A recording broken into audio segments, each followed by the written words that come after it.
Hello Wildcats, this is Miss Ivy here for Monday's Marvelous Book Talk. Today I'm coming at you from our book fair. This will be the first book fair of the year, and all of your classes will come during their scheduled library time, so everyone will get access to the book fair. And then the last week that the book fair is here, I'll be open before school and after school as well. But for now, just come with your classes, and then that last week I'll let you know when we're open in the mornings and after school. So I wanted to share a couple of things with you from the book fair. So this one is called Toby's Story.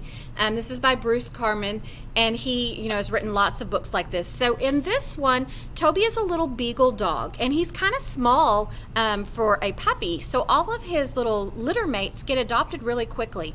Toby doesn't have any energy, and he kind of just lays around, and people think that there's something wrong with him.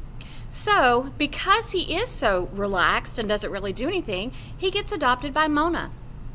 Because Mona's mom runs a nursing home, and Mona has to stay up there with her mom quite often. So she takes the dog to keep her company. And since he just kind of lays around, all of the nursing home people love him, and they get to kind of pet him, and he just seems so relaxed. Well, then one day, Mona's mom takes Toby to the vet for his regular checkup, and the doctor discovers something and discovers why he is so relaxed. So they end up putting him on a special treatment, and Toby feels great. So now Toby's running up and down the hallways at the nursing home, and he's full of energy like all puppies should be.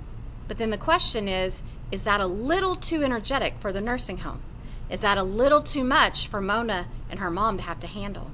Does Toby get to stay there and with all of his new friends? To find out, you would have to read Toby's Story.